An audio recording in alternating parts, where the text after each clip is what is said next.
In our age of convenience, you rarely find a home without an air conditioner.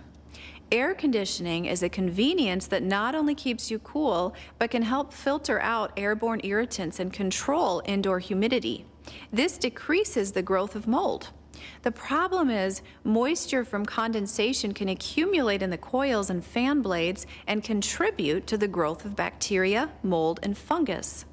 Be sure to clean and maintain your air conditioning unit to prevent bacteria, mold, and fungus from building up and being distributed throughout the air.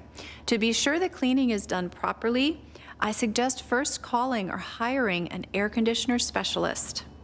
I'm Ann Schechter, and this is the Wellness Minute.